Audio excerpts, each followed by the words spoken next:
Bonsoir ou bonjour, donc c'est le moment que vous allez visionner notre petite conférence. Et si la clé de l'immortalité était déjà en toi, alors c'est un peu le thème de ce soir, évidemment. Donc vous pouvez comme toujours me poser vos questions dans le chat ou bien par la voix audio.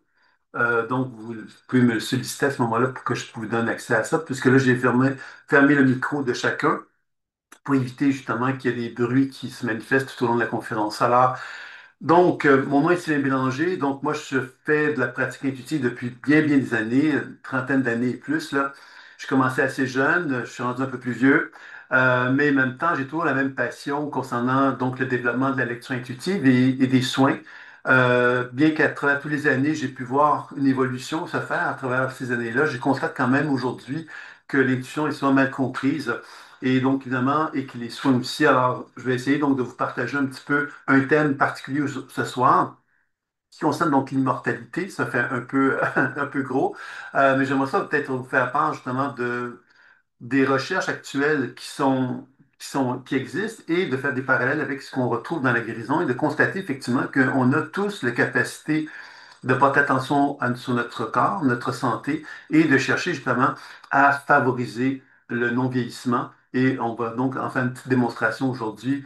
Puis évidemment, c'est les questions de l'interrogation, ben, vous allez m'en faire part. Donc, moi, j'ai commencé donc il y a plusieurs années, j'écris des livres, j'enseigne et je fais de la thérapie, donc je fais de la consultation encore aujourd'hui, bien que ça fait plusieurs années que je le fais. Ça me fait toujours plaisir donc de pouvoir accompagner des gens dans cette démarche-là. Et c'est ce que je vais vous partager aujourd'hui. C'est un peu comme le fruit d'une réflexion de toutes ces années-là dans un milieu, dans un domaine bien précis qui est donc le rajeunissement, puisqu'évidemment, il y a plein de sujets qu'on pourrait aborder dans l'intuition, mais là, on va s'attarder vraiment sur l'idée du rajeunissement. Donc, sans plus tarder, nous allons commencer. Donc, première chose que j'aimerais peut-être vous dire, c'est qu'on parle souvent du champ d'énergie, le fameux champ d'énergie, c'est-à-dire l'aura qui est autour de notre corps physique. Puis évidemment, il y a donc un chercheur qui s'appelle Pop, qui est un chercheur allemand, physicien allemand, qui a mis en évidence que le Soleil émettait des photons, des particules de lumière, et ces particules de lumière-là étaient absorbées par nos cellules et ensuite réémettaient de la lumière. Ça veut donc dire que quand on regarde le champ énergétique d'une personne, on constate que le corps physique est là, puis il y a une espèce d'émanation, c'est-à-dire que les cellules du corps absorbent cette lumière-là, puis la réémettent un peu comme une respiration biolumineuse. Et j'en parle de ça pourquoi? Parce que on a souvent tendance à parler de l'aura ou du corps éthérique ou des corps subtils comme quelque chose qui est un petit peu à l'extérieur, qui est comme un peu indépendant du corps physique. Et ce physicien-là, qu'est-ce qu'il a mis en évidence? C'est que le corps physique, à quelque part, ben, il produit cette lumière-là par l'interaction qu'il a avec l'environnement cosmique, c'est-à-dire le Soleil, mais évidemment les planètes, les étoiles. Et on sait aussi que la planète Terre produit aussi un champ électromagnétique. Donc, ça veut donc dire que moi, en tant qu'être humain, je ne suis pas isolé, hein. C'est-à-dire que je suis fait d'un corps physique avec des os, une structure physique matérielle. On pourrait penser que je suis isolé par la matière, mais en fin de compte, de plus en plus, la physique quantique met en évidence en fait que le corps que j'ai ben, est en étroite relation avec le champ de la planète Terre et je suis en étroite relation avec les êtres humains que je côtoie parce qu'on produit chacun d'entre nous un champ électromagnétique. Et puis, évidemment, le Soleil, les planètes, les étoiles qui produisent également un champ électromagnétique. Donc, tout ça, finalement, fait que moi, en tant qu'être humain, bien que je sois fait de chair et d'os dans la dimension terrestre, on peut comprendre que dans le monde subtil, ben, je suis en étroite relation avec la planète Terre, en étroite relation avec le cosmos et en étroite relation avec les êtres humains que je côtoie. Et c'est ça un petit peu que ce physicien-là a mis en évidence grâce à ces recherches qui sont quand même intéressantes et que quand moi, j'observe le champ énergétique d'une personne, bien évidemment, qu'est-ce que je vais observer? C'est son potentiel santé. C'est-à-dire que si quelqu'un a un champ énergétique très rayonnant, très lumineux, très harmonieux, ben, je vais donc parler d'une personne qui a un potentiel santé optimal. Ça veut dire quoi? Ça veut donc dire que cette personne-là va donc favoriser un état de santé important en elle et que son niveau de vieillissement va être moins important. Pourquoi? Mais parce que justement, l'énergie qui circule dans son corps se trouve à son niveau optimal. Il y a un terme qui est utilisé en physique quantique, en médecine quantique souvent, pour désigner cet état-là, c'est ce qu'on appelle la négantropie. Alors, qu'est-ce que c'est que la négantropie? C'est lorsque moi, en tant qu'être humain, je reçois l'énergie tellurique de la Terre, celle du cosmos, et qu'il n'y a pas de heurts, il n'y a pas d'obstacle, c'est-à-dire que l'énergie est fluide et harmonieuse dans tout mon corps. Donc, quand cette énergie est fluide et harmonieuse, ça veut donc dire que je ne fais pas d'effort, moi, pour être en santé, je ne fais pas d'effort pour fonctionner, je ne fais pas d'effort pour justement exister. L'énergie circule d'une façon fluide et harmonieuse, donc mon corps va finalement vieillir beaucoup moins rapidement de cette façon-là. Et ça veut donc dire que finalement, on a un pouvoir justement de favoriser cette circulation énergétique dans notre corps pour favoriser donc le non-vieillissement. Donc c'est une chose importante à comprendre parce que on a souvent appris, nous, face à la médecine, entre autres la médecine classique, hein, que on tombait malade et que quand on tombait malade, ben, les médecins venaient nous dire ben, quelle était la maladie qu'on avait et on avait souvent l'impression que cette maladie-là ben, était venue, elle était tombée du ciel presque, hein, c'est-à-dire qu'on était malchanceux, on était tombé malade, etc. Et on comprend évidemment que quand on observe le champ énergétique, on conçoit quelque part que ce champ énergétique-là, évidemment, nous montre à quelque part l'activité cellulaire. Et cette activité cellulaire-là, bien évidemment, si elle n'est pas à son plein rendement, bien inévitablement que ça veut donc dire qu'on a des zones de faiblesse dans notre corps. Et ces zones de faiblesse-là, si on n'en prend pas soin, bien inévitablement, elle va tendre vers ce qu'on pourrait appeler la maladie.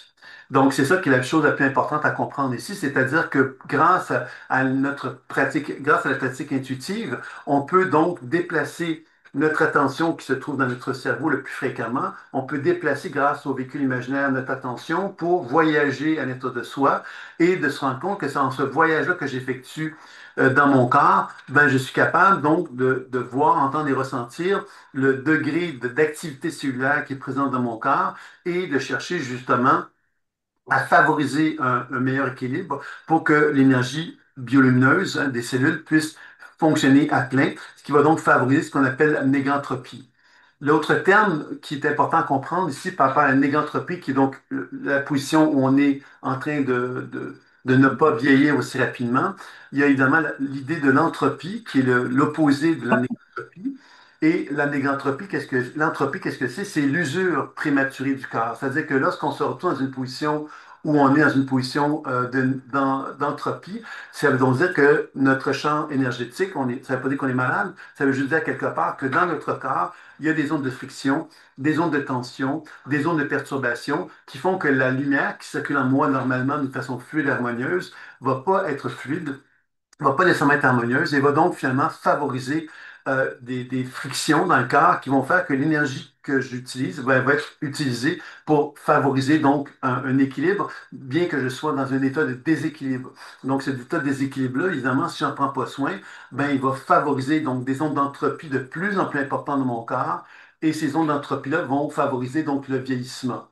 Alors ça, c'est une chose qui est vraiment donc importante à comprendre, c'est-à-dire que moi, en tant qu'être humain, je peux donc porter attention dans l'activité cellulaire de mon corps pour chercher justement à favoriser donc ce que j'appelle la négantropie. Et de quelle façon qu'on peut le faire le plus aisément possible, hein, c'est par la technique de l'ancrage que vous connaissez peut-être, qui est utilisée dans les grandes traditions chamaniques. Puis évidemment, qui consiste justement à reconnaître que moi, en tant qu'être humain, ben, j'ai deux pieds sur le sol.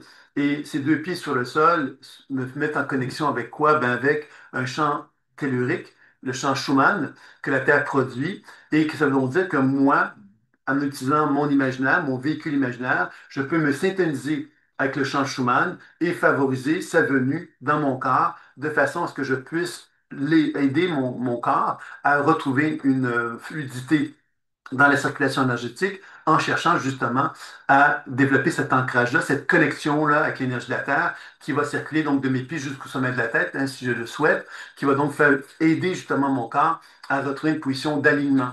Hein, cette position d'alignement, qu'est-ce que c'est? C'est dans la tradition chamanique, ce qu'on apprend dès le départ dans la tradition chamanique, c'est d'apprendre à se positionner dans un axe de verticalité. La verticalité, ça signifie justement d'être dans une position où j'assume qui je suis et assumer qui on est, c'est permettre à cette énergie donc de la Terre de circuler de mes pieds jusqu'au sommet de la tête pour que je sois dans une position de puissance et de force. Alors souvent, il y a une phrase qu'on entend, hein, c'est tomber en amour ou tomber amoureux ou des choses comme ça. À tomber, ça signifie justement perdre pied. Et l'idée du chamanisme, c'est de comprendre qu'on puisse se tenir debout et être amoureux de quelqu'un sans tomber. Et ça veut donc dire aussi d'apprendre justement à assumer les relations que l'on a avec notre entourage d'une façon verticale, c'est-à-dire qu'on ne sombre pas dans le pouvoir, on ne donne pas notre pouvoir aux autres personnes que l'on côtoie. Et on comprend bien aisément que quand je reconnais que moi, je suis un être qui a un certain champ d'énergie qui provient de mes cellules, ben, quand je rencontre une autre personne, cette autre personne-là a aussi un champ énergétique provenant de ses cellules qui se manifeste. Et quand deux personnes se rencontrent, bien évidemment, ce sont deux êtres humains faits de chair et d'os, sauf que leurs champs d'énergie vont s'échanger sans qu'on en sache, sans qu'on en soit conscient. Et ce champ d'énergie-là qui circule, ben, peut évidemment favoriser une relation harmonieuse, hein, une relation qui va permettre à deux êtres humains de s'épanouir, mais malheureusement aussi, on sait que des relations peuvent aussi favoriser cette idée de tomber, hein, c'est-à-dire qu'on perd pouvoir avec l'autre, et parce qu'on perd pouvoir, ben finalement, on va tomber dans des zones d'entropie, des zones d'usure. Par exemple, si j'ai eu le sentiment, moi, j'ai été abandonné à l'âge de 5 ans quand j'étais enfant, mais c'est possible que cette expérience d'abandon-là fait que j'attire vers moi des gens qui vont amener une répétition de cette expérience-là. Et quand je répète ces expériences-là, bien évidemment, je tombe, hein, je suis pas dans une position où j'assume pleinement qui je suis. C'est pour ça que la pratique de l'ancrage est si importante dans la tradition chamanique parce qu'elle nous enseigne justement à retrouver cette position où on est capable de se tenir debout sans perdre notre pouvoir, qui est donc l'élément clé qui va aussi permettre dans cette position, je me tiens debout, à être dans une position où je suis témoin. Témoin de quoi? Mais témoin de l'énergie qui est en moi, parce que je suis dans mon pouvoir, donc je peux observer ce qui se manifeste dans mon corps, et je peux également observer de quelle façon que cette énergie-là est en interaction avec mon entourage. Et c'est là, évidemment, qu'on va être en mesure, donc, de développer ce qu'on appelle lecture d'âme, lecture intuitive, tant sur soi-même que vers un partenaire, et les techniques de soins que je vais vous présenter à mesure que l'on va progresser dans cet entretien-là. Est-ce que vous avez des questions? Si vous avez des questions, ben, n'hésitez pas à me le faire savoir, soit par le chat ou bien encore là en me faisant signe pour que vous puissiez poser vos questions. C'est pas un problème pour moi d'interagir avec les gens. C'est normal en fin de compte, hein, qu'on est. Je suis pas en train de faire je suis pas juste en train de faire un monologue. Hein, j'essaie bien de faire en sorte qu'on puisse communiquer ensemble pour progresser dans la compréhension de ces thèmes-là. Donc, moi, j'ai un appareil qui s'appelle le cardium. C'est un appareil qui permet de mesurer l'âge biologique d'un être humain. Alors, c'est-à-dire que ce sont des électrodes qu'on met au niveau de nos poignets et qui vont nous permettre de faire une mesure de la cohérence cardiaque, mais aussi du pouls chinois. Et je parle de cet appareil-là parce que c'est un appareil qui permet, en l'intérieur d'un laps de temps assez court, de donner une évaluation des principaux paramètres associés au vieillissement. Et j'en parle parce que justement, je vais vous parler un petit peu de mes réflexions ou de mes recherches qui ont été faites avec cet appareil-là pendant que j'enseignais avec j'enseignais aux gens pour favoriser ce rajeunissement-là. Qu'est-ce que sont les paramètres qu'on doit observer? De quelle façon qu'ils se traduisent dans l'observation intuitive. Donc, je pense que c'est intéressant peut-être d'aborder ces sujets-là aussi. Donc, on vient de comprendre que le potentiel santé, quelque part, pour qu'il soit le plus harmonieux possible, on parle de mégantropie, c'est-à-dire que l'énergie circule le plus harmonieusement possible dans une position de verticalité. Donc, et cette circulation qui est fluide fait que j'ai un potentiel santé optimal. Et je vous ai parlé donc de l'entropie. Alors, dans quel contexte justement qu'on va retrouver ces zones d'entropie également chez des gens, quelque part, puis qui vont nous permettre aussi de comprendre les paramètres de la santé, c'est qu'on comprend que le vieillissement est dû à certaines causes. Hein. En médecine, on a pu identifier certaines causes. Il y a le stress chronique, par exemple, qui est un indice d'un vieillissement, c'est-à-dire que quelqu'un qui est toujours stressé, bien évidemment, va vieillir d'une façon plus importante au niveau de son organisme que quelqu'un qui est dans une position de détente et de relaxation. Alors, quand on regarde le champ énergétique d'une personne, une des choses qu'on va observer, c'est que souvent dans cette position de verticalité, on va voir que les gens ont un niveau d'énergie sont tous beaucoup là. Ils ont très peu d'énergie dans les jambes et beaucoup d'énergie dans le haut du corps. Ça reflète quoi, ça? Mais ça reflète effectivement l'équilibre nerveux d'une personne. Quelqu'un qui a beaucoup d'énergie dans le haut de son corps, beaucoup trop, ça va indiquer que son système sympathique, son système nerveux sympathique est trop actif. Et le système nerveux sympathique, mais il se manifeste quand? Il se manifeste lorsqu'on est dans une position de stress et lorsqu'on est dans une position quelque part où on est on est en tension, on est dans une peur, on est dans une crainte, on appréhende notre réalité. On n'est pas dans une position de détente. Donc ça, c'est quelque chose qu'on va observer beaucoup dans la pratique intuitive. Et l'appareil, le cardium, met beaucoup en évidence cette notion-là que lorsqu'une personne a donc un système nerveux sympathique très actif, bien évidemment, elle ne se met pas dans des conditions favorables pour favoriser donc le non-vieillissement. Bien au contraire, ça va être un indice de vieillissement qui va être présent à cet endroit-là. L'autre chose qu'on doit comprendre à ce moment-là, c'est que comme l'énergie est très présente dans l'eau du corps, souvent il y a un manque, il y a une absence dans le bas du corps.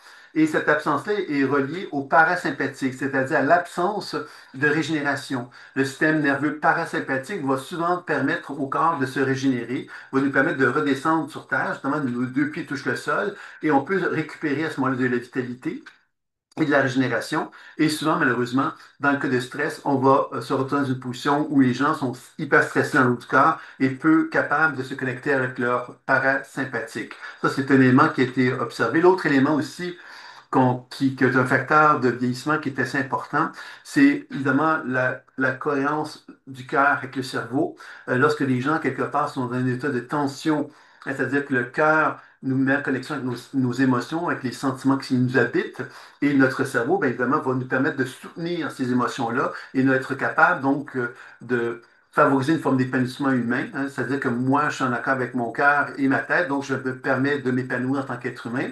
Et malheureusement, souvent dans la société dans laquelle on est, ben, souvent il y a des désaccords entre le cœur et le cerveau, c'est-à-dire que une personne va appréhender la réalité qui se présente à elle avec des peurs, avec des peurs associées à son passé. Souvent, la peur, par exemple, d'être abandonné, ben, va faire que je vais me comporter, moi, d'une façon qui ne sera pas une position où je vais être déposé à l'intérieur de moi. Je ne vais pas être calme.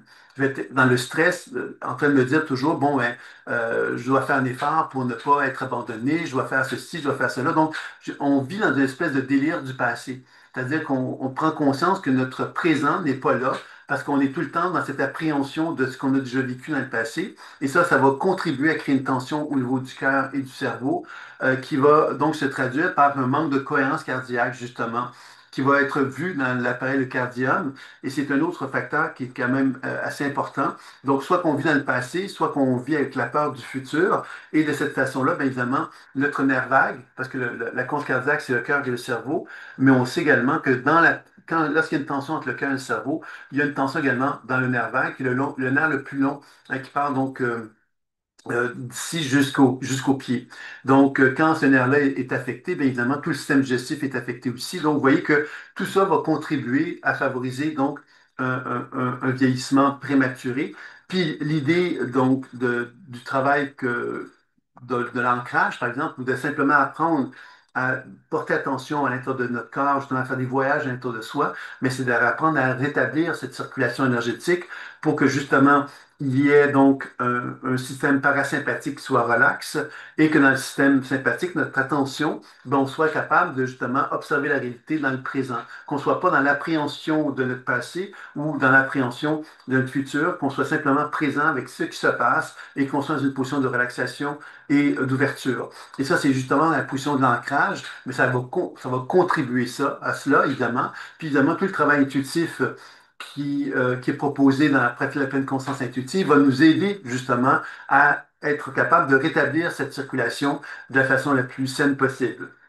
Donc ça, c'était un petit peu le premier volet que j'avais envie de partager avec vous. Et j'avais envie de peut-être, s'il y en a qui le veulent, hein, de faire une démonstration concernant cette premier aspect-là, ce premier volet-là, donc de la négantropie, donc de la relation sympathique et parasympathique aussi. Donc, il y a Chabelle qui me dit qu'elle est prête à une démonstration. Est-ce que tu as un thème particulier, Chabelle, que tu voudrais qu'on regarde ou je me laisse guider par ce qui est présent? N'importe quoi des sujets que vous venez d'aborder, potentiel santé, mon niveau de négantropie actuel, ou n'importe quoi qui contribue à mon vieillissement non naturel, n'importe Mhm. quoi dans tout ce qu'on vient de voir. OK, OK. Donc, je vais me ça avec toi. Alors, ben, comment faire pour développer sur la pratique intuitive? Bien évidemment, l'ancrage, c'est la technique de préparation qui nous permet d'être dans une position de verticalité. Cette position de verticalité me permet, à quelque part, donc, de mettre en lumière, justement, que dans mon chakra du cœur, il y a un soleil rayonnant lumineux qui se manifeste. Ce soleil rayonnant lumineux, qu'est-ce que c'est? C'est justement le point de réunion entre la Terre et le ciel. Et c'est ce point de réunion-là qui va faire que je vais être finalement, je vais donc être au service de cette lumière-là. C'est-à-dire que cette lumière-là va me dévoiler des choses. Quand je le fais sur moi-même, ben, c'est un peu comme un projecteur qui va diriger vers moi. Et quand je fais sur un partenaire, ben, c'est un peu un projecteur que je vais diriger vers un partenaire. Donc, on va donc regarder Chabelle pour cette première partie, donc la lecture intuitive. Je vais lui dire qu'est-ce que je perçois dans le premier temps.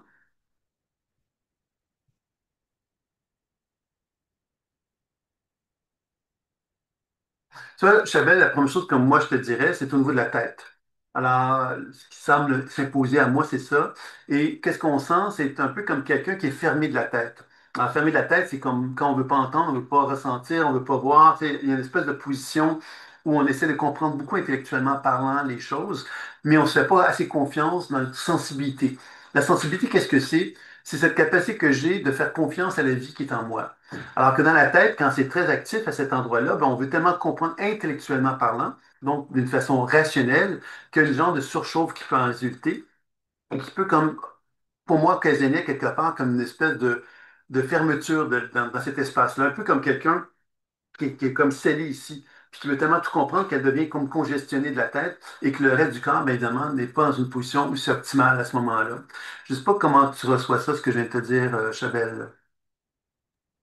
Je dirais que oui, surtout les émotions. Quand les émotions sont difficiles, j'ai tendance, mon mécanisme de défense, c'est souvent la rationalisation. Et c'est comme si ça me calmait de Mhm. comprendre d'où ça vient et je commence un peu compulsivement à investiguer sans fin l'origine de ça. Comme la partie théorique, je plonge dans la théorie au lieu de juste me laisser ressentir. Je comprends très bien, mais toi, c'est là que la cohérence cardiaque peut être intéressante pour toi. Je te dis ça comme ça parce que la cohérence cardiaque, c'est un exercice assez simple. On respire, on inspire 3 secondes, on expire 6 secondes pendant 5 minutes, 3 fois par jour. L'appareil cardium prouve à quelque part, hein, on peut voir la modification qui se fait à travers cette pratique-là. Donc, c'est une pratique qui peut être intéressante pour toi à mettre en application. Mais maintenant, ce que je vais faire, c'est qu'on va chercher à induire, à changer la condition énergétique que je perçois chez toi pour voir comment, qu'est-ce qui se passe quand on relaxe la tête et on l'amène vers le bas du corps, puis je vais te dire qu'est-ce qui se passe à ce moment-là.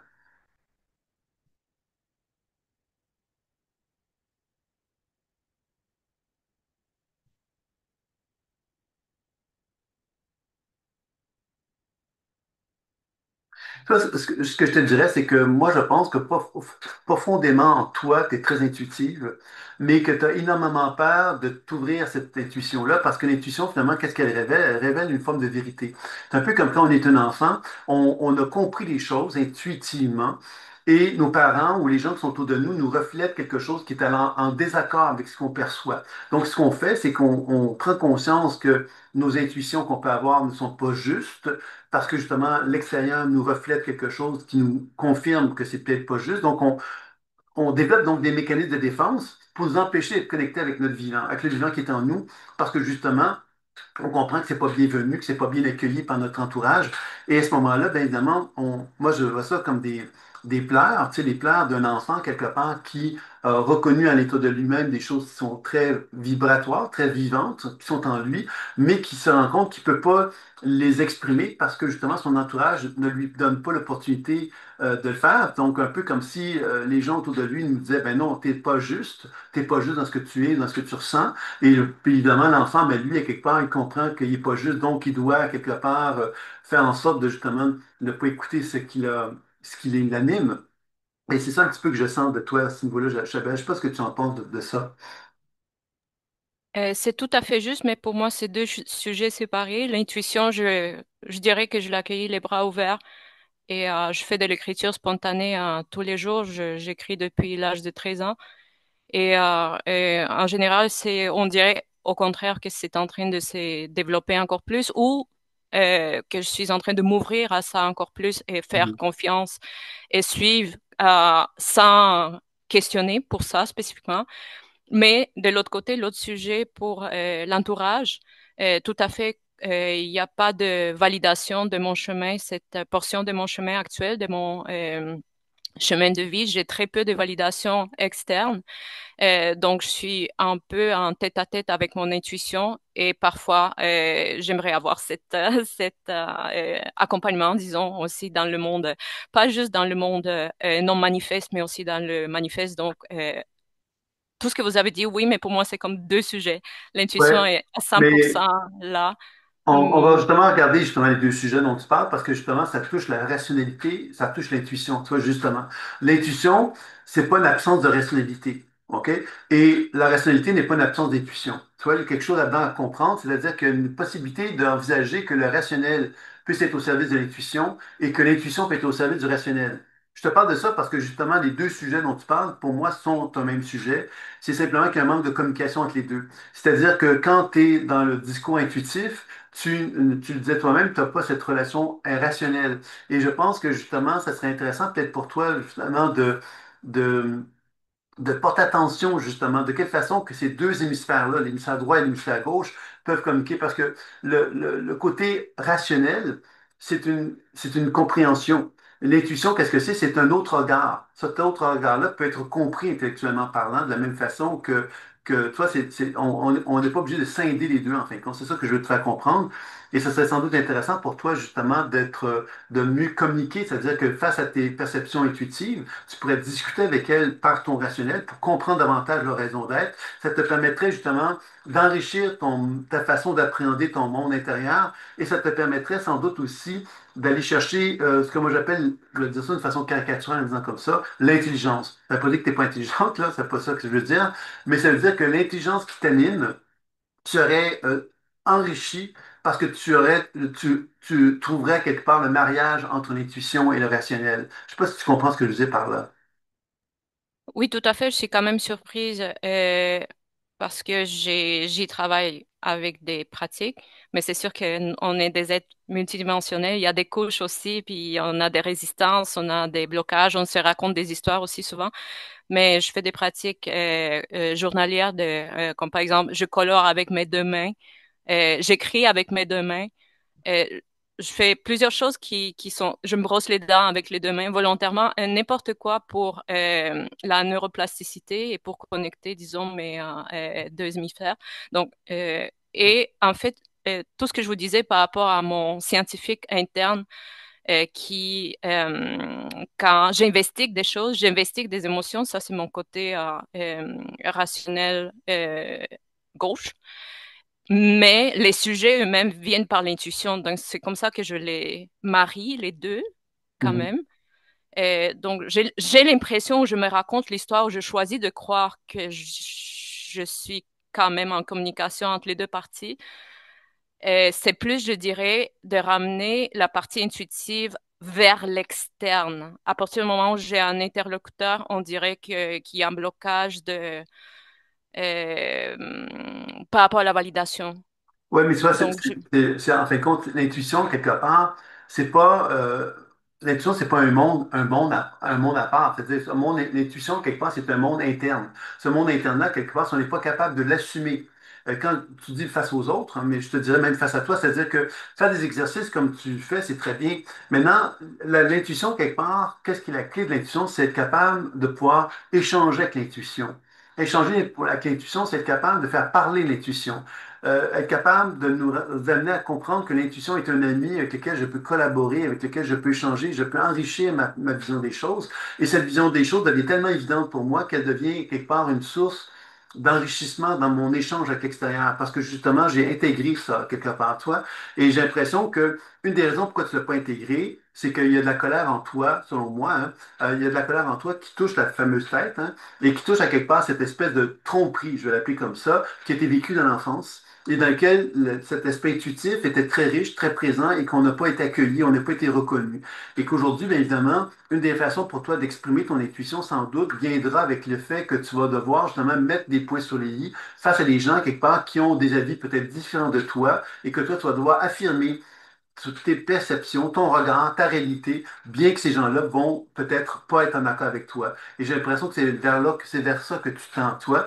Et pour revenir sur la notion de la négantropie, entropie, bien évidemment, on comprend bien ici que l'énergie est très présente dans l'eau de ton corps, chez toi, et que c'est certain que retrouver tes jambes, hein, retrouver tes jambes, ben, c'est retrouver quelque part. cette liberté, la liberté de la danse, toi, la liberté de la danseuse qui se permet de danser comme elle le ressent et comme elle le veut, un peu comme quelqu'un qui danserait d'une façon anachronique versus quelqu'un qui danserait d'une façon très, très contrôlée parce qu'elle aurait appris à faire de la danse d'une certaine façon. Toi, je te montre l'image pour te faire comprendre qu'il y a quelque chose chez toi de rebelle et de marginal et que c'est ça quelque part que tu es en train de toucher, j'ai l'impression, et que ça va amener justement cette connexion avec le bas du corps d'une façon plus importante. Je sais pas si tu me suis par rapport à ça.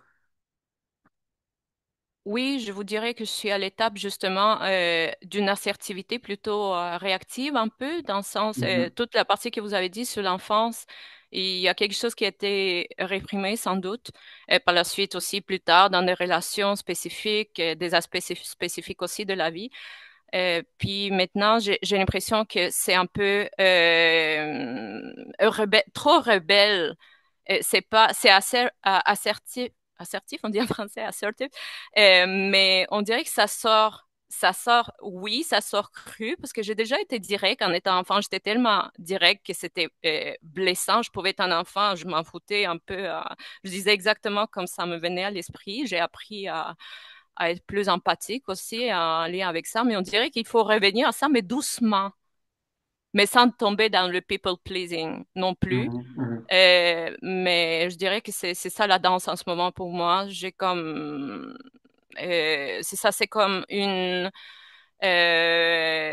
me rebelle contre le regard qui me fait sentir invalidée ou qui me fait inhiber. mhm. C'est Ouais, ça. puis je dirais que tu vois, je vais peut-être conclure là-dessus, mais tu sais, la rébellion, quelque part, elle peut être habillée de quelque chose de plus conventionnel ou plus acceptable, tu vois. Et se rebeller est une chose, maintenant, savoir quelque part partager avec les bonnes personnes aussi quelque chose et en est une autre. Toi, comme si moi, je me, je me rebelle contre des gens quelque part qui sont pas d'accord avec moi, mais peut-être que j'ai pas de raison de me rebeller avec eux, peut-être que j'ai simplement à ne plus être avec eux. Par exemple, toi, pour donner un exemple, toi, il y a quelque chose là-dedans de focus au bon endroit. Tu sais, c'est un peu que je te dirais par rapport à ça pour conclure. Ça va?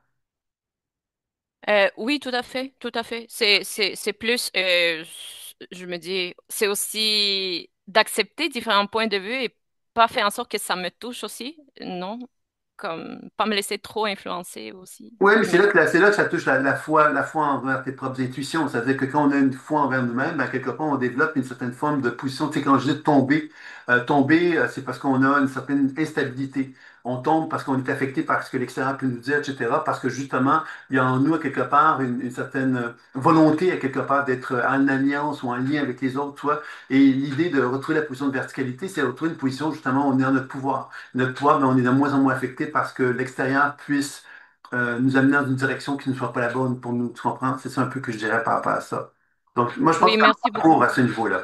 Ça va? Oui, merci beaucoup. Oui, Sylvain, question rapide par rapport à 3-6.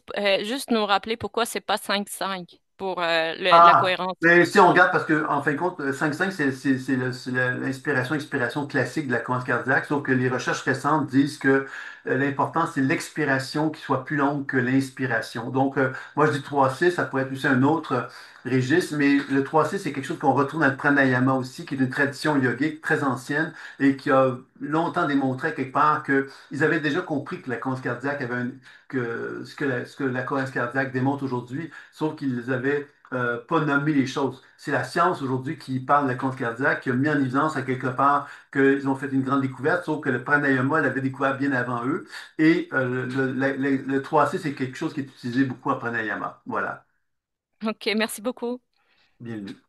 Donc, ensuite, il y a le deuxième aspect que j'avais envie de vous parler par rapport à l'aspect santé, c'est l'âge chronologique, l'âge biologique. C'est quelque chose que dans un petit appareil, le cardium, on met en évidence et c'est quand même amusant de le faire, mais en même temps, c'est surtout intéressant de comprendre que finalement que moi, j'ai un âge qui est donc chronologique, qui est donc je suis né à une certaine année et j'ai donc un âge objectif qu'on peut reconnaître de tous et chacun, mais on sait tous, nous, qu'il y a des gens qui vieillissent mal, puis il y a des gens qui vieillissent bien.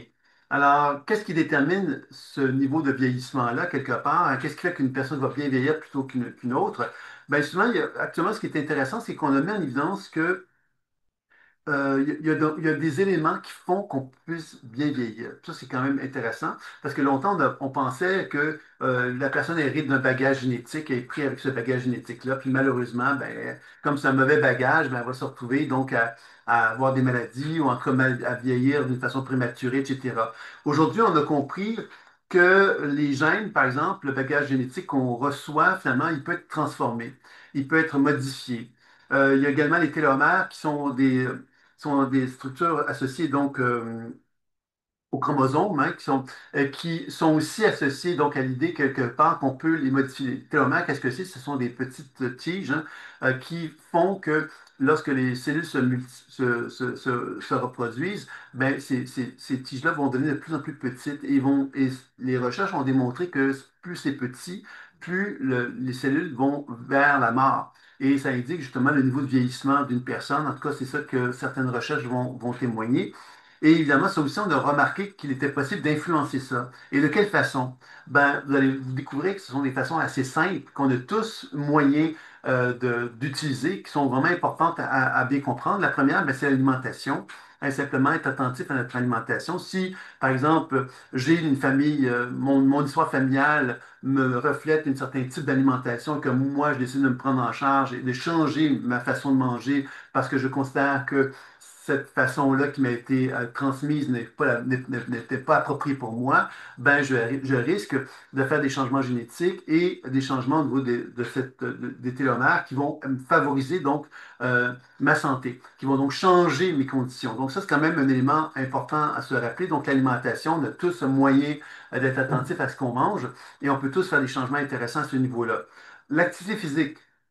Encore là, bien évidemment, c'est des choses assez évidentes, hein, vous allez me dire, mais il se trouve que la recherche récente, pas si longtemps, on savait que le sport pouvait être positif, mais on n'avait pas donc compris à quelque part que ça pouvait avoir des influences sur nos gènes et sur les télomères. Donc encore là, ça peut être quand même très intéressant de se rappeler que faire une activité régulière physique, c'est souhaitable, c'est même très heureux de le faire aussi.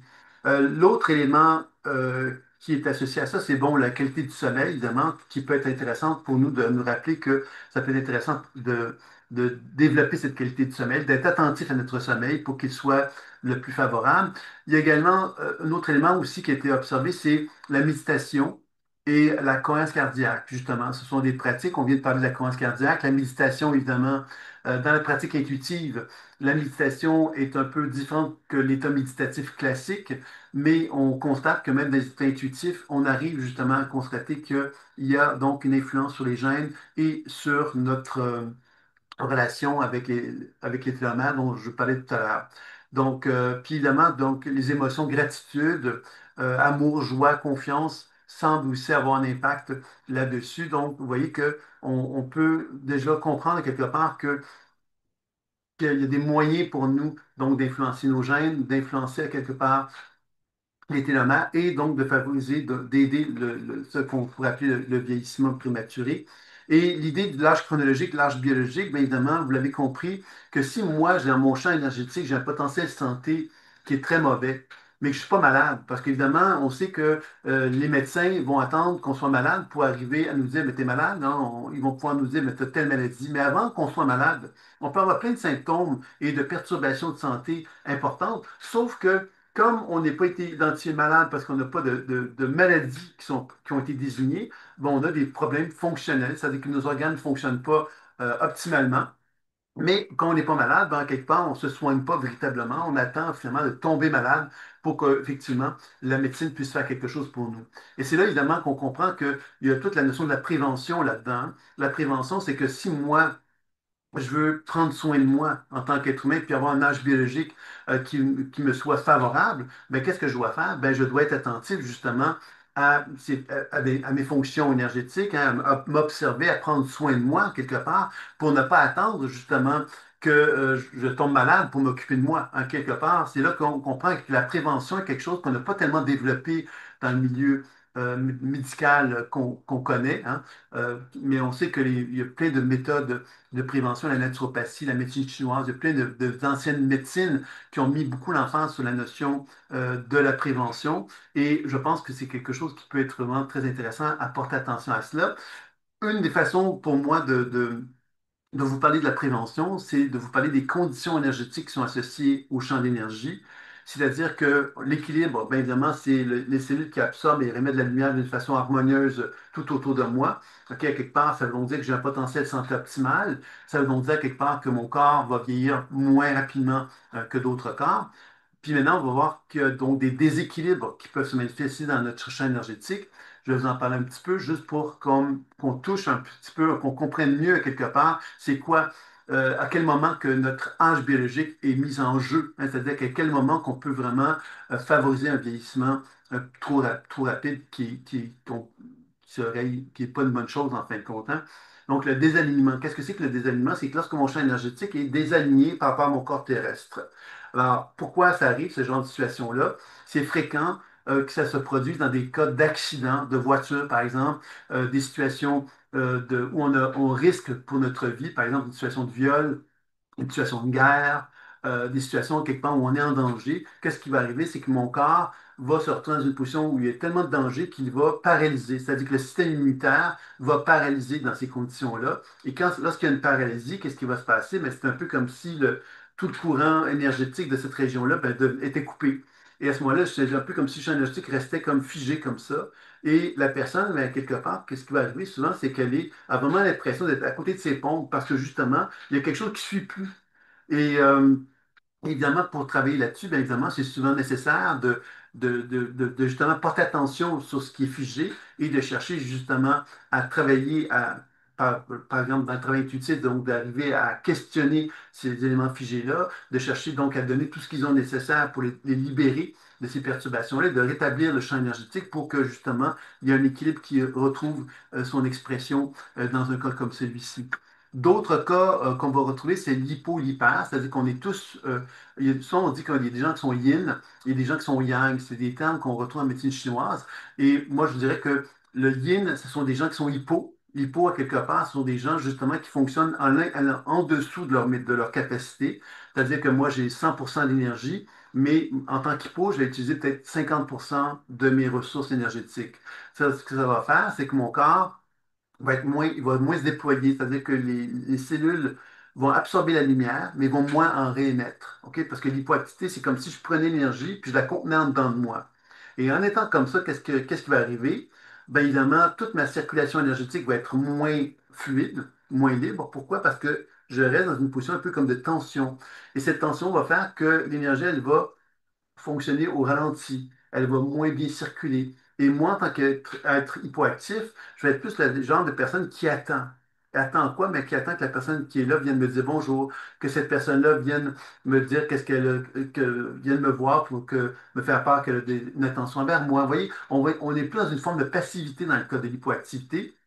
Et ça va avec, on a tous des tempéraments différents, puis on constate qu'il y a des facettes de nous qui peuvent être hypoactives et d'autres facettes qui sont plus hyperactives que je vais vous présenter maintenant. L'hyperactivité, qu'est-ce que c'est? Mais c'est évidemment le champ de lumière qui va plus émettre de la lumière qu'en absorber.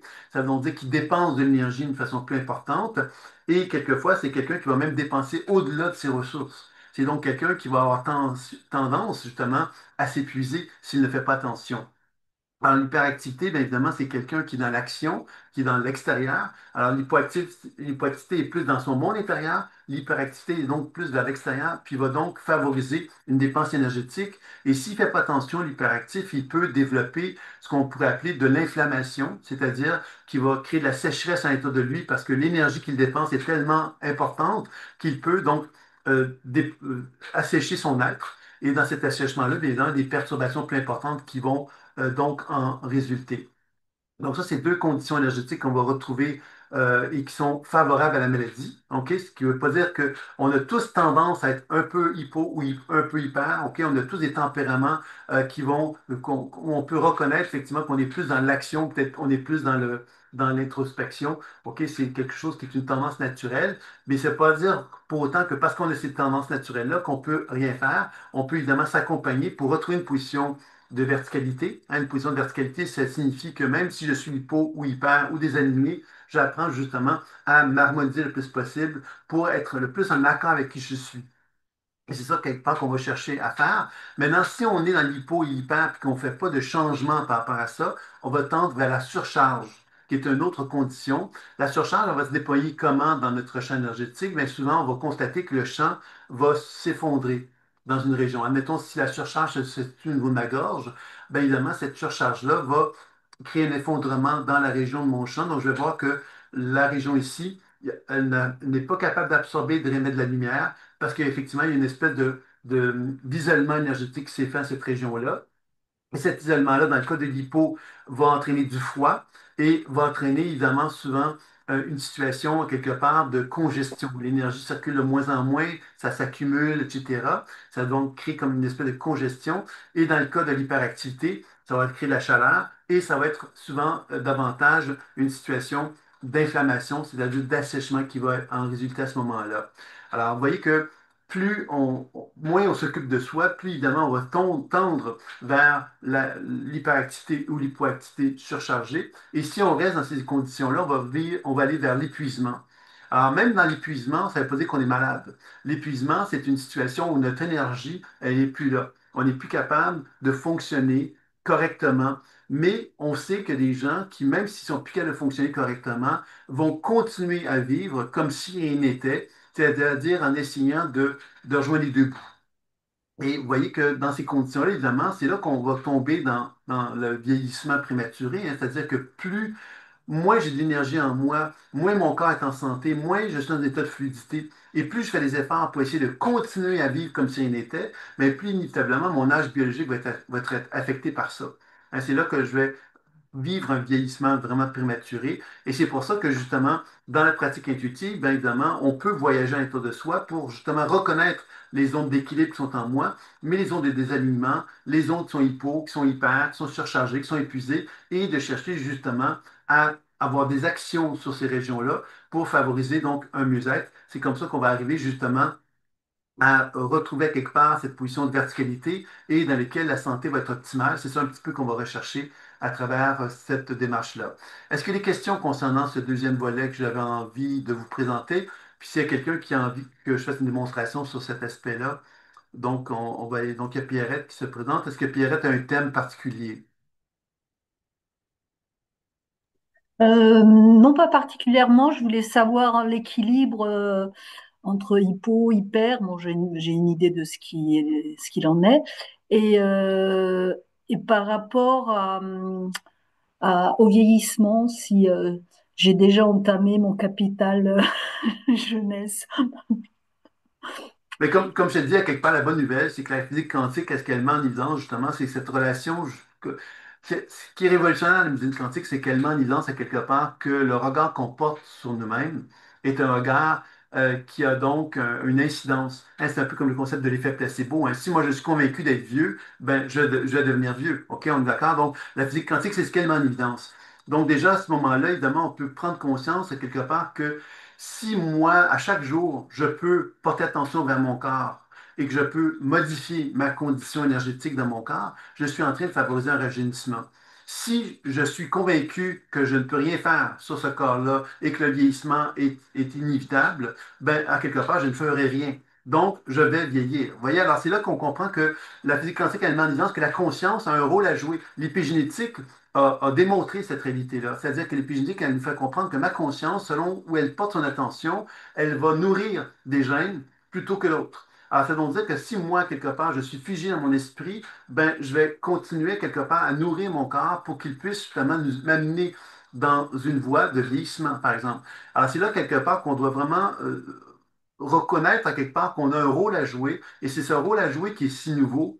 Ça peut paraître bizarre parce que la tradition chamanique en parle depuis très très longtemps de ça, mais notre conscience, notre regard sur la santé a tellement été contaminé par le fait qu'on était un fait de chair, un fait de corps, d'un corps fait de chair et d'os, qu'on est parvenu à croire quelque part qu'on n'était pas lumineux, qu'on n'était pas de l'énergie. Et je pense que c'est ça quelque part qui est la bonne nouvelle par rapport à la médecine, avec la médecine quantique, c'est qu'on on prend conscience de plus en plus qu'on est fait de lumière et que cette lumière-là, ben, quelque part, quand on le reconnaît, ben, on est en train de justement jouer avec la lumière. Et jouer avec la lumière, ce n'est plus être prisonnier de la matière, c'est se donner l'opportunité justement d'avoir une action positive sur justement ce degré de vieillissement-là. Et c'est ça qui est pour que je voulais vous parler aujourd'hui, hein, puis qui nous met dans une position où on a un regard sur soi qui devient créateur. On n'est plus dans cette espèce de position où le chemin est inéluctable. Bien sûr qu'il y a la mort qui peut être au bout de ça, bien sûr, mais je pense que la façon qu'on peut vivre cette expérience-là devient bien différente quand on prend conscience que la conscience a un rôle à jouer qui est vraiment présent et qu'on a négligé énormément jusqu'à maintenant. Donc, on va aller voir ça maintenant, Pierrette.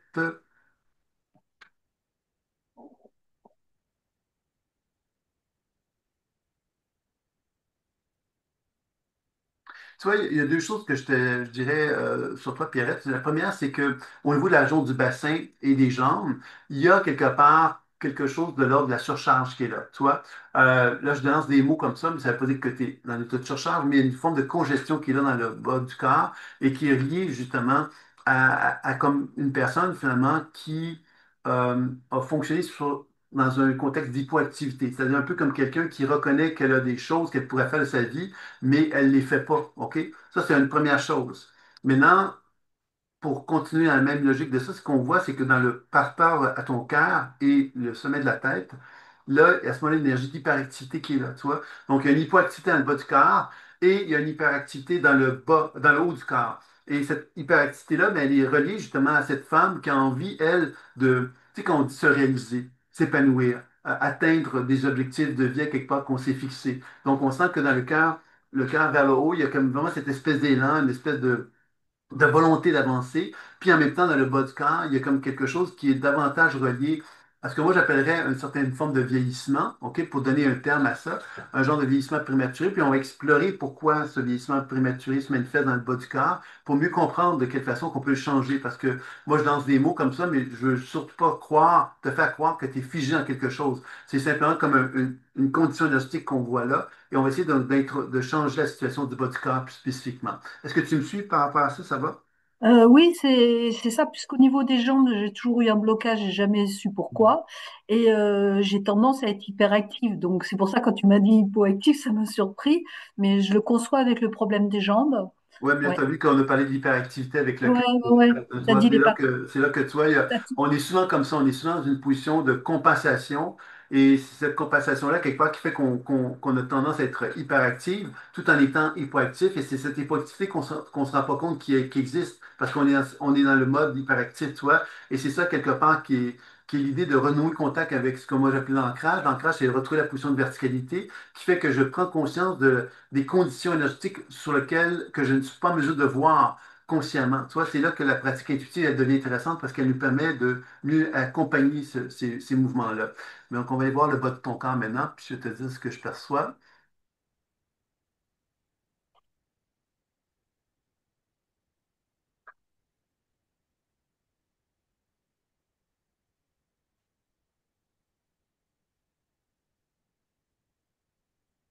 Tu vois, il y a quelque part un apprentissage dans le bas du corps qui est relié un peu, je vais faire une caricature en disant comme ça, mais c'est un peu comme le concept de la reine. La femme reine, c'est la femme quelque part qui a reconnu qu'elle mérite mieux, tu vois, elle reconnaît quelque part qu'elle mérite quelque chose. Et quand on se retrouve dans cette position-là où on se dit je mérite, ben inévitablement, ça veut donc dire quelque part qu'on doit assumer auprès de l'extérieur qu'on mérite quelque chose qu'on devrait obtenir, qu'on devrait recevoir. Puis évidemment, c'est pas nécessairement écrit, hein, la porte est pas nécessairement ouverte pour être capable d'accueillir ce qu'on croit qu'on devrait mériter ou qu'on devrait recevoir. Tu vois, donc on est là dans une position de souffrance parce que justement, on a beau être convaincu qu'on mérite quelque chose, si on n'a pas les conditions pour pouvoir l'obtenir, ben on reste dans une position où on a l'impression de marcher dans de la boue. Tu vois, on avance, mais on n'avance pas parce que justement, on est dans la boue, puis on n'arrive pas à cheminer, puis à progresser, puis à se faire confiance pour croire qu'un jour, on va mériter ce qu'on juge qu'on mérite, tu vois. Donc, on reste dans une position de fatigue. C'est ça un peu le vieillissement prématuré dans les jambes. Tu me comprends? Ouais, ouais, ouais, je le ressens, ce que Donc, tu dis. là, on va faire une action maintenant pour changer un peu la situation, puis on va voir qu'est-ce que ça va donner.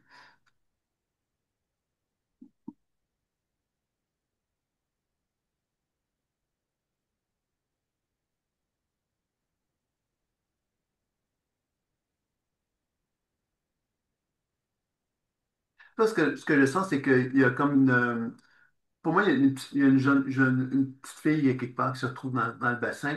Et cette petite fille-là, quelque part, ben, c'est une femme qui a envie de se porter des soins, de se donner des soins, des attentions, de l'amour, en fin de compte. Et que tout ça, évidemment, quand on se met dans cette position-là où on se trouve, on se favorise finalement, hein, ben, quand on se favorise, ben, on se met dans une position de verticalité parce que quand on reconnaît quelque part qu'on a des besoins, qu'on a des, plein de requêtes qui nous sont, que notre corps nous sollicite, c'est un peu comme ça, on se dit, OK, mais je vais prendre soin de moi. Et si je prends soin de moi, ben, je risque de me retrouver dans une position de plus grande verticalité parce que je reconnais la femme que je suis. Ça veut pas dire que parce que je reconnais la femme que je suis, que tout l'extérieur va changer. Ça veut juste dire quelque part que moi, je prends soin de moi et je reconnais quelque part la femme que je suis. Et le fait de reconnaître cette femme-là, ben, c'est un peu comme si au niveau du cœur, tu sais, dans l'hyperactivité du haut du corps, c'est comme si effectivement quelque chose de plus calme qui en résultait, parce qu'on se rendait compte justement que cette femme-là qui a des besoins, qui a des envies, qui a des attentes, ben, elle a envie quelque part de se les apporter, puis de se les apporter pour justement pour être capable de plus en plus d'assumer qui elle est, cette femme-là. Et l'assumer, c'est plus être dans une forme d'attente, parce que des fois, on attend, des fois, on se dit, ah ben un jour, je rencontrerai quelqu'un qui, lui, va me permettre d'être ce que je suis. Mais quand on reconnaît qu'on peut être ce que l'on est sans passer par cette attente-là, ça veut dire qu'on n'a plus besoin d'attendre que quelqu'un nous apporte ce qu'on attend. On se l'approprie, mais j'ai l'impression qu'il y a quelque chose de beaucoup plus calme qui se manifeste, et comme si ça permettait à une femme seule de s'épanouir beaucoup plus fortement. Ce qui ne veut pas dire qu'elle serait seule tout le temps, mais elle s'épanouirait d'une façon beaucoup plus importante en tant que femme. Je ne sais pas ce que tu en penses de ça, Pierrette. Euh, je pense que ça doit correspondre. J'ai pas cette conscience-là pour avoir pour savoir ce que tu dis, mais je le ressens comme tel, oui, je pense, parce que c'est ce qui explique aussi ce manque de confiance, et comme tu le disais, et je pense que de plus en plus maintenant, c'est vrai que je m'apporte cette attention et cet amour envers moi, chose que je faisais pas avant. Ouais. Ouais, puis moi, ce que je t'inviterais justement, c'est ça, ça peut paraître, des fois, l'amour de soi, seul avec soi-même, ça peut être lassant, ça peut être peut-être même, on peut ne pas avoir l'impression qu'on va quelque part avec ça. Mais moi, j'ai l'impression au contraire que ça va t'amener vers quelque part. Et ça va t'amener vers quelque chose qui va être bienfaiteur pour toi, un peu comme une forme de guérison, toi. C'est comme ça que je pourrais te décrire ça. Oui, tout à fait, puisque j'ai pas reçu cet amour, donc c'est en commençant par soi-même que qu'on est mieux servi, ça c'est sûr. Ouais, ouais.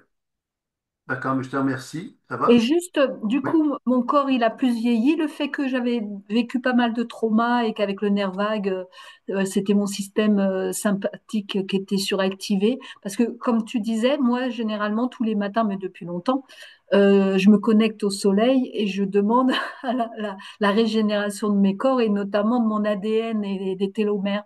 Est-ce que ça a eu une action ou ça, avec le côté épigénétique? Ben, c'est certain que quand on regarde ce qui a été, au niveau de ce qui a été démontré scientifiquement, on a parlé de méditation. Alors, toi, méditation, c'est déjà quelque chose d'autre de ce que tu viens de me décrire. Puis ça, j'étais bien de préciser. La méditation, c'est un état, quelque part, dans lequel on apprend justement à être présent à soi. Tu vois? Présent à soi pendant un certain laps de temps, qui va quand même durer un certain, c'est pas 30 secondes, tu vois, une méditation, c'est un état dans lequel on va justement explorer, et c'est souvent d'ailleurs moi ce que je conseille souvent, c'est de pratiquer un exercice de cohérence cardiaque ou de respiration du pranayama avant de se lancer en méditation. Et ça, c'est quelque chose qui va donc contribuer, selon les recherches, hein, à amener un travail au niveau du rajeunissement. Alors déjà, c'est quelque chose de différent que de dire à mon corps, je veux que tu rajeunisses, par exemple. Tu vois, je le précise parce que souvent, on a cette vision de parler d'affirmer quelque chose à notre corps, mais la méditation, c'est un état de conscience différent. Et D'accord. ça peut être intéressant donc de vraiment valoriser ça. Et que oui, tu peux parler avec ton corps, mais aussi tu peux le faire dans un contexte de méditation, ça va être encore plus intéressant. Et dans un contexte de lecture intuitive, ça sera encore mieux, parce que là, tu échanges avec le corps. Donc, tu n'es pas dans une processus uniquement d'affirmation, tu vois. Parce que l'affirmation, c'est un peu comme ça a été beaucoup décrié. C'est un peu comme quand on dit, par exemple, ben, tout va bien. On fait de l'affirmation positive, puis on voit on conduit une voiture, puis on voit une vitesse de fou, puis il y a plein de tournants, puis je dis tout va bien, tout va bien, tout va bien. On a beau à quelque part dire que tout va bien. Si on va trop vite, on risque, on se met en danger. Alors, je pense que c'est là, quelque part, qu'on doit comprendre que l'affirmation positive, à quelque part, c'est quelque chose qui a des vertus, mais en même temps, on doit aussi soutenir ces actions, ces affirmations-là par aussi des attentions réelles qu'on se donne à soi-même. Et c'est ça que je dirais par rapport à ça. Merci. Voilà, merci. OK, donc, le troisième aspect que j'avais envie de parler, on va peut-être, c'est concernant donc l'inflammation, parce que l'inflammation, c'est une des causes principales de la démarche du vieillissement. Puis évidemment, j'en ai parlé un petit peu avec l'hyperactivité, entre autres, que c'est une condition qui va être favorable à l'inflammation, mais j'aimerais peut-être vous glisser un mot concernant euh, le processus inflammatoire qui existe dans notre corps et qui est relié donc à l'acidité. On sait que l'équilibre acido-basique, ça touche l'alimentation. Je ne vais pas parler d'alimentation parce que ce n'est pas le thème d'aujourd'hui, mais c'est certain que porter attention à son alimentation, c'est une chose, on en a parlé déjà. Maintenant, on sait que essayer d'avoir un équilibre basique de notre alimentation, c'est très compliqué, très, très, très difficile. C'est très complexe. Il y a pas beaucoup d'aliments qu'on peut manger qui nous favorisent cet équilibre-là. Donc, ce que je voulais amener, c'est que de mettre en évidence justement que nous, en tant qu'êtres humains, quand on arrive à l'étape de se coucher le soir, c'est parce qu'à quelque part, on a atteint le degré d'acidité dans notre corps. Donc, quand on va se coucher, qu'est-ce qu'on va faire? Notre corps va se mettre en circulation pendant qu'on est couché pour remettre en circulation l'acidité de notre corps et la libérer.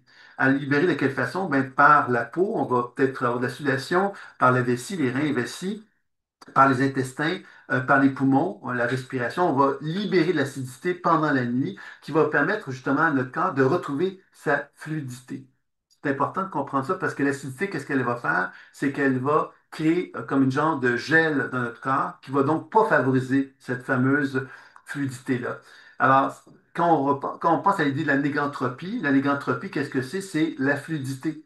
Donc, à quelque part, cette position que j'ai avec mon corps face à cette acidité-là, bien évidemment, c'est que plus je me libère de cette acidité-là, plus je rétablis également cet état de fluidité-là dans mon corps. Et on sait qu'à à mesure qu'on avance dans le temps, c'est-à-dire qu'on vieillit, ben, cette acidité-là, elle va à quelque part se- s'accumuler dans mon corps et elle va même comment dire, se stocker dans mon corps d'une façon plus en plus importante et qui va entraîner justement cette forme de rigidité et tissulaire dans mon corps et qui va donc de moins en moins contribuer à ce qu'on appelle la négantropie.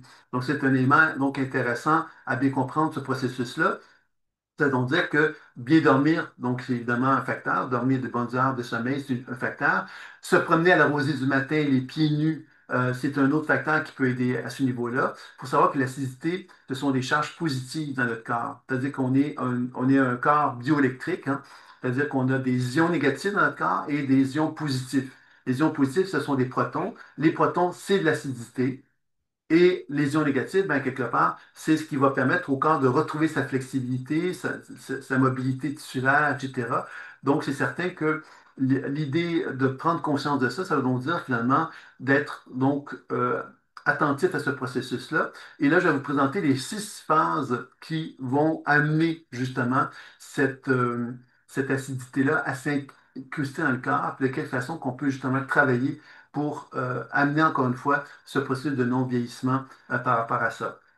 Donc, ça provient les 6 phases ont été développées par un médecin qui s'appelle Regweg, qui a développé l'homotoxicologie, qui est c'est l'homéopathie, mais médicale. C'est-à-dire que ce sont des médecins qui se sont vraiment penchés sur de quelle façon qu'on peut travailler sur les toxines. Et évidemment, ce qu'on doit comprendre ici, c'est que quand je parle d'acidité, on pourrait dire que ce sont des toxines. De quelle façon ça se manifeste dans le champ énergétique, cette acidité-là ou ces toxines-là?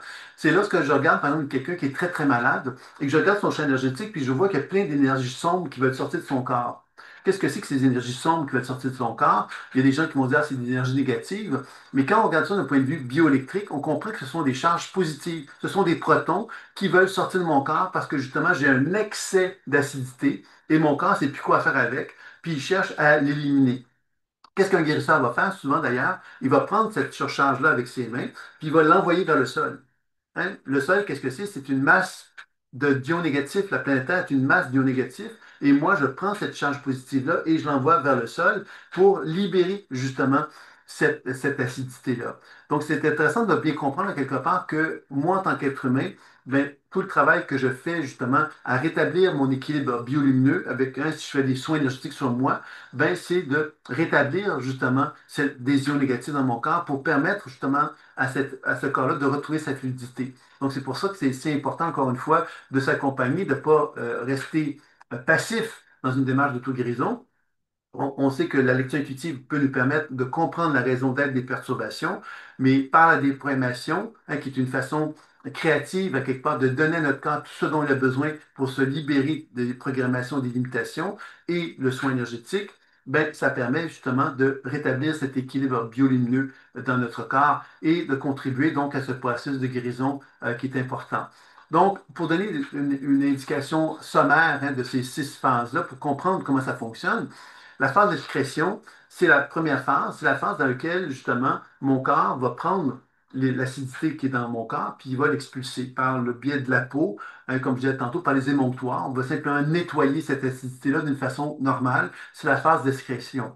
Ensuite, il y a la phase de réaction, c'est-à-dire que l'acidité, quelque part, va se manifester dans le corps avec des symptômes hein, qui vont générer quelque part, par exemple, une réaction inflammatoire, par exemple, qui est sommaire, qui n'est pas nécessairement une maladie, mais simplement une petite réaction qui montre que le corps a des éléments de réaction qui se manifeste chez lui. Ensuite, il y a la phase de dépôt qui indique justement que cette acidité-là commence justement à se déposer dans le corps, qui va donc donner des indices de surcharge aussi. Alors, ce qu'il faut comprendre ici, c'est que mon corps, justement, il est fait de matière et d'os, mais cette surcharge, cette acidité-là, elle va pénétrer dans les tissus de plus en plus en profondeur. Et la phase de dépôt, ben justement, c'est un indice que justement, l'acidité commence à se déposer dans la circulation dans mon corps, donc créer une genre de surcharge qui va favoriser une moins bonne fluidification des tissus et des liquides dans le corps. Et après ça, il y a des phases qui sont plus perturbatrices, comme l'imprégnation, la phase d'imprégnation qui va indiquer justement que la surcharge pénètre plus en profondeur, ça s'imprègne dans le corps et ça va entraîner donc une moins bonne circulation vraiment d'une façon plus importante à ce moment-là. On va vraiment parler des signes de surcharge à ce moment-là et le corps, on va le ressentir, on va ressentir que notre corps fonctionne moins bien. Et ensuite, il y a une phase de dégénérescence qui indique à ce moment-là que les organes qui sont concernés il va y avoir des dysfonctionnements qui vont en résulter, qui vont être liés donc à des maladies aussi, bien sûr. Puis à la phase de dédifférenciation, qui est la phase qui met en évidence le chaos cellulaire. C'est-à-dire que les cellules sont dans une position où elles ne sont plus en mesure de fonctionner adéquatement et elles vont donc vivre des désordres. Et c'est là qu'on va souvent parler de cancer, entre autres, dans cette phase-là. Alors pourquoi je vous parle de ces choses-là? C'est que dans la pratique intuitive, on peut apprendre justement à faire un travail dans ces phases-là pour apprendre à faire un travail d'auto-guérison pour justement découvrir où se cachent justement hein, ces fameuses phases-là, de quelle façon qu'on peut travailler pour rétablir l'équilibre biolumineux des cellules dans notre corps. C'est ça un peu que j'avais envie de partager avec vous à ce sujet-là. Est-ce que quelqu'un qui aura envie d'une démonstration maintenant sur ce thème-là, évidemment, on le fera d'une façon assez libre, mais pour vous montrer un petit peu comment ça peut prendre forme.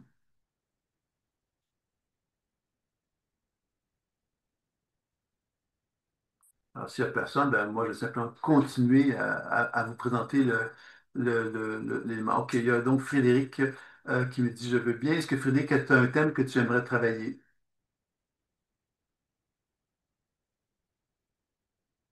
Tu peux soit me l'écrire ou soit me le dire Hop oralement. là, Ah, ouais. oui. Euh, non, j'ai pas spécialement de thème particulier. OK. On va simplement regarder un petit peu qu'est-ce qui va ressortir de ton champ, puis on va regarder ça ensemble.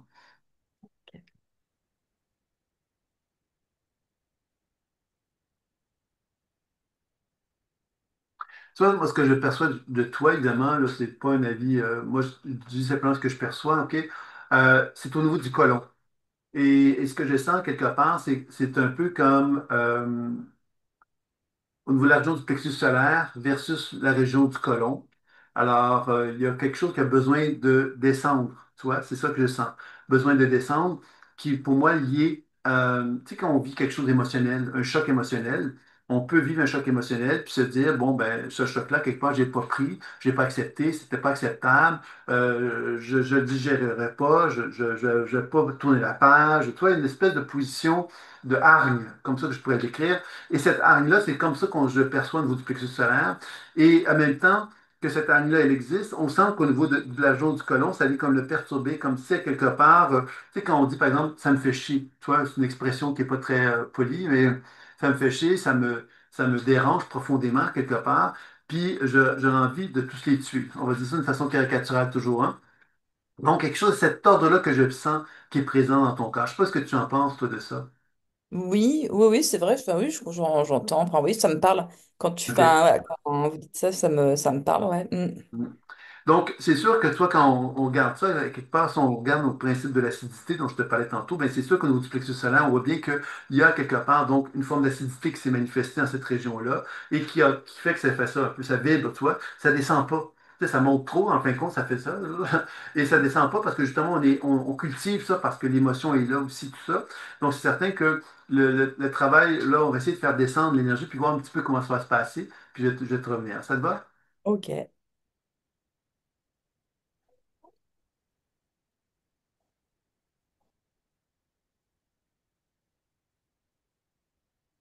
vois, quand on sent le mouvement descendre dans la région du côlon, ce que moi je vois apparaître, c'est d'une part comme si avec une forme de décongestion, un peu comme quelqu'un qui aurait une diarrhée, tu vois, comme ça que je décrirais ça. Mais aussi, ce que je sens aussi, c'est un peu comme les pleurs. Tu vois, les pleurs, c'est comme quelqu'un qui se rend compte finalement elle a tout donné, elle a tout fait ce qu'il fallait qu'elle fasse. Pour, entre guillemets, réparer les choses ou pour qu'il y ait une certaine forme d'équilibre ou une certaine forme d'harmonie. Comme ça, on avait été pas mal dans une position de justesse, en tout cas par rapport à notre vision à des choses, et que parce qu'on a atteint ce niveau de justesse-là et on n'est pas parvenu à atteindre un certain niveau de satisfaction par rapport à notre entourage, comme je sentais effectivement qu'il y avait comme une position de se dire, ben, dorénavant, quelque part, ben, moi, je ne me mettrai plus dans cette position-là de danger. Le danger, c'est quoi? C'est le danger, c'est quand on se retrouve dans une position où on fait beaucoup, beaucoup, beaucoup pour que les autres, à quelque part, nous reconnaissent.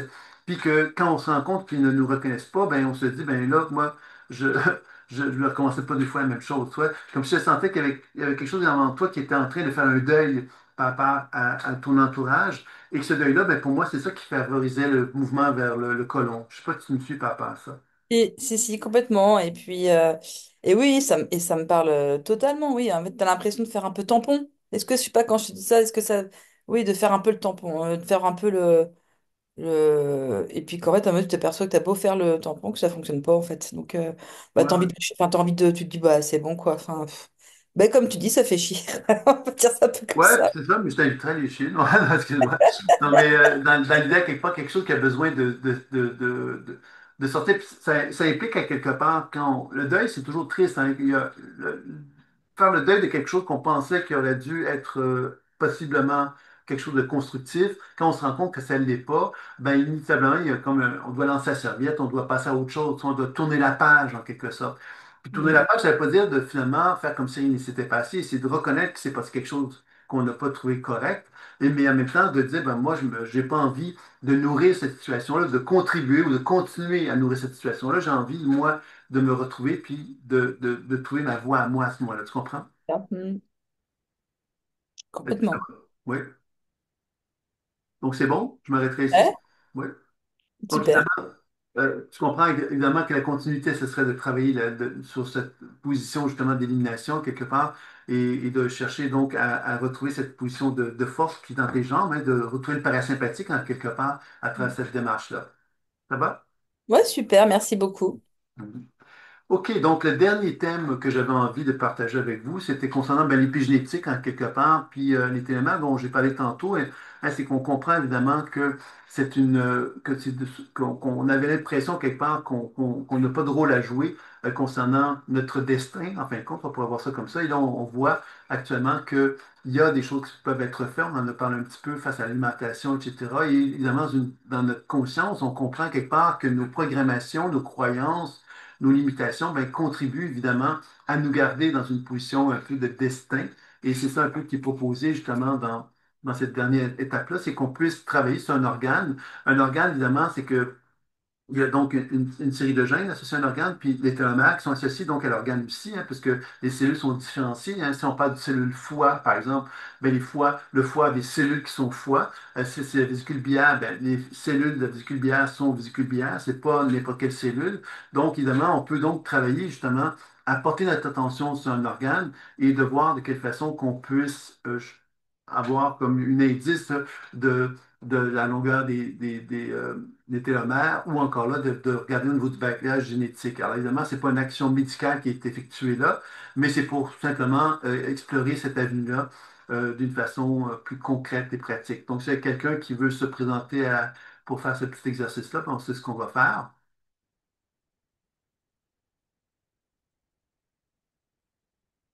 Donc, Muriel qui me dit, je veux bien. Est-ce que tu as un thème particulier, Muriel?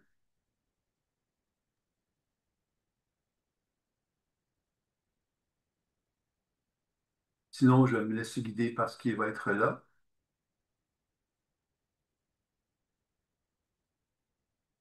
La thyroïde. OK.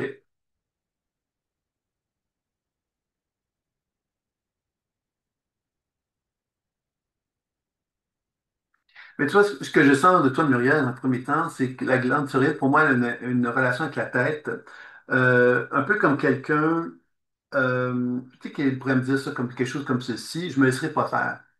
Et cette idée, je me laisserai pas faire, mais ça cultive au niveau de la tête, à quelque part, une forme d'action. Tu sais, quelqu'un qui se lève debout, mais qui a déjà l'impression, quelque part, qu'il va falloir qu'elle prouve à l'un, puis qu'elle prouve à l'autre. Puis, vous voyez, comme une espèce de position, on n'est pas en dedans de nous.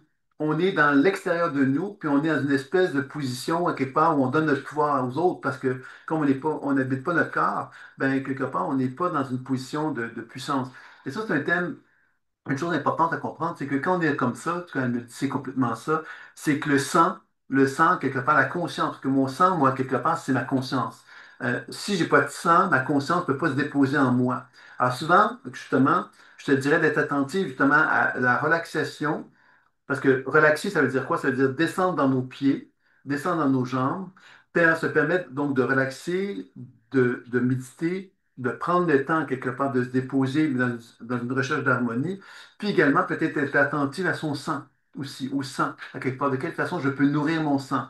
Il existe des plantes, entre autres, qui peuvent nourrir le sang, et de cette façon-là, ben, quelque part, on développe une forme de mouvement qui descend vers le bas, et ce mouvement vers le bas, qu'est-ce qu'il met en évidence? C'est l'impuissance. C'est-à-dire que j'ai l'impression que quand tu te connectes avec justement le bas de ton corps, il y a une impuissance. Et l'impuissance, c'est un peu comme si tu me dirais de toute façon, je ne suis pas importante pour personne. Je n'existe pour personne. Tu vois, c'est un peu. Et évidemment, cette position-là n'est pas confortable quand on arrive à se dire, ben, je n'existe pour personne. Ça veut dire que je suis seul au monde, en quelque part. Mais en même temps, l'intérêt de ça, c'est de se dire, OK, je prends conscience que je suis seul au monde, mais si je prends le temps d'accueillir que cette personne qui est seule au monde, c'est moi, et que je peux me prendre dans les bras puis me dire, ben, moi, je ne te laisserai pas tomber, ben, on est en train, quelque part, de permettre justement ce mouvement de descendre dans notre corps, puis de permettre justement un apaisement à prendre forme. C'est ça un petit peu que moi, je te dirais à ce niveau-là. Oh oui, je fais du lipodème au niveau des jambes. Lipodème, excuse-moi, OK. Ouais, ben c'est ça, mais tu vois, c'est là qu'on voit quelque part qu'il y a peut-être un moyen de faire un équilibre global à ce niveau-là. Et c'est ça un peu que je pourrais te dire par rapport à ça. Est-ce que tu as des questions que tu voudrais préciser? Alors, évidemment, on fait pas.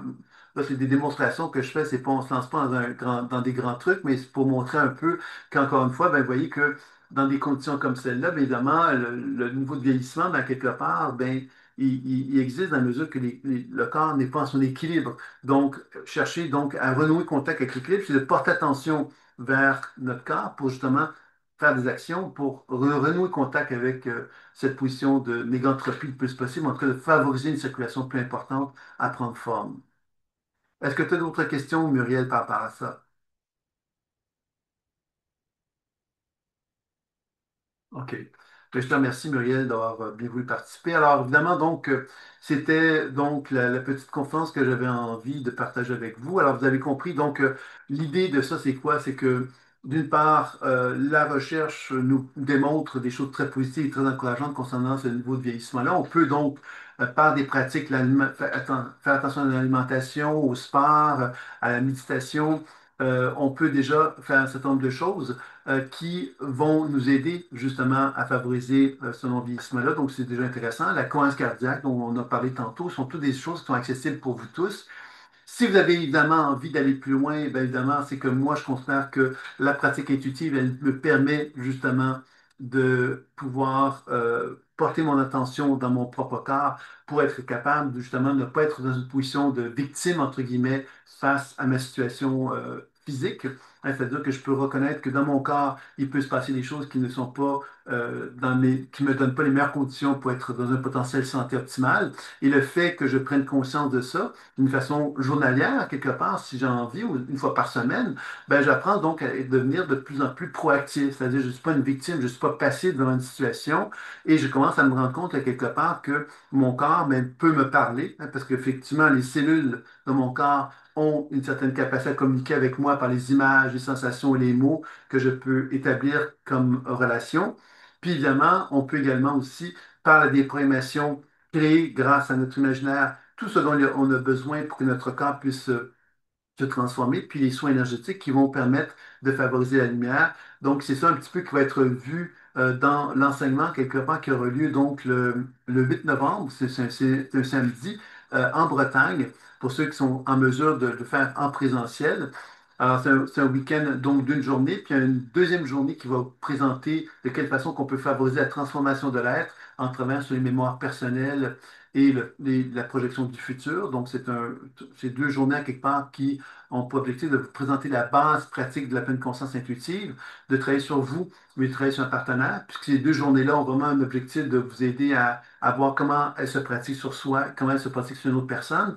Puis, il y a des enseignements en ligne qui sont offerts également. Et dans ces enseignements en ligne, ben, on va retrouver un petit peu ce qu'on a vu aujourd'hui dans la conférence, c'est-à-dire que dans les journées, évidemment, on va pratiquer la pratique intuitive sur soi et sur un partenaire, mais dans les enseignements en ligne, on va aborder des sujets qu'on n'aura pas eu le temps d'aborder, par exemple les télomères, l'épigénétique. On va également aussi travailler sur le processus inflammatoire. Les 6 phases d'homotexologie sont vues également d'une façon assez élaborée dans ces enseignements-là. Donc, vous allez avoir quelque chose qui vous donne des outils concrets. La journée vous donne un enseignement, puis l'enseignement en ligne, c'est 6h30 d'enseignement par journée. Donc, vous avez 13 heures d'enseignement en ligne en plus qui vous sont offerts. Et ceux qui sont intéressés dans cette journée-là, ben, ils ont également les mesures du cardium. C'est un appareil qui ont quand même plusieurs milliers d'euros que vous avez accès gratuitement. Donc, on fait une mesure avant et une mesure après dans la journée. Donc, c'est quelque chose qui vous donne un petit plus par rapport à ce qui est proposé dans cette journée-là. Donc, il y a un prix spécial à 200 euros pour ceux qui sont intéressés pour les 2 journées. Donc, c'est quand même intéressant. Puis ceux qui ne peuvent pas se présenter, il y a un enseignement en ligne également sur le rajeunissement qui est proposé, qui dure donc à peu près de 6h30. Mais vous allez recevoir donc avec le replay une proposition concernant ces enseignements-là, si cela vous dit, bien sûr. Donc, c'est un petit peu ce que j'avais envie de vous présenter et donc l'information que j'avais envie de vous transmettre. Est-ce qu'il y aurait maintenant des questions sur la conférence ou sur d'autres sujets avant qu'on termine?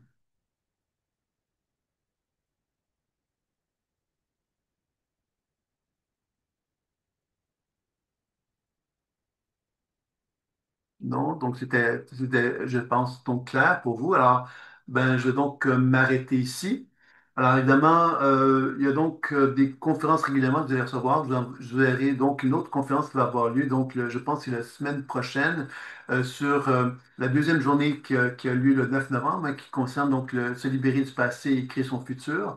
Ça va être le thème de la prochaine conférence en ligne qui aura lieu. Il y a des conférences en présentiel qui ont lieu également actuellement dans la région de la Bretagne. Pour ceux qui sont intéressés, ben, vous pouvez communiquer avec moi ou bien par le biais de Dominique Carès, Jaune Turquoise. Et puis évidemment, donc un spécial aussi ce soir pour ceux qui sont intéressés à 5 consultations pour 300 euros ou 400 dollars. C'était la dernière, je l'ai prolongé jusqu'à ce soir puisqu'il y avait la conférence. Donc je me suis dit, s'il y en avait qui sont intéressés, ben, vous pouvez communiquer avec moi pour en bénéficier. Il y a également un petit enseignement sur lecture intuitive et soins en groupe qui est proposé en ligne. C'est comment on fait, mais non, on est plusieurs personnes, puis chaque personne se met au centre, et puis moi, je dirige le groupe, puis il y a donc des lectures intuitives, des soins qui se font, et le groupe, bien évidemment, ça amplifie la capacité à soigner. Donc, c'est quelque chose qui se fait euh, dans tous les mercredis, en fin de compte, à partir de demain, ça va avoir lieu. Et puis, si vous avez un intérêt pour le Maroc, il y a deux voyages qui ont lieu, un dans le désert et un autre qui aura lieu donc dans un autre endroit, Ouarsat, je ne me souviens plus exactement le nom, euh, qui, elle, va proposer justement de favoriser la transformation avec des lectures et des soins en groupe tout au long du voyage, avec des visites dans des lieux sacrés. Et dans le désert, c'est plus le développement de la pratique intuitive qui est proposé. Donc, si ça vous intéresse, ben, vous pouvez communiquer avec moi. Et je vous envoie donc le lien de la conférence demain ou après-demain, dépendant, selon le temps que j'aurai. Et des questions, ben, si vous avez des questions, ben, vous pouvez revenir vers moi, donc à tout sujet. Donc, je vais m'arrêter ici. Je vais vous souhaiter une belle fin de soirée et une belle fin de journée pour ceux qui l'ont déjà vu. Merci à toi, Francine. Tu me dis que c'est très intéressant, tant mieux. Donc, voilà, je vais donc m'arrêter ici et je vous souhaite une belle fin de soirée. Au revoir à tous.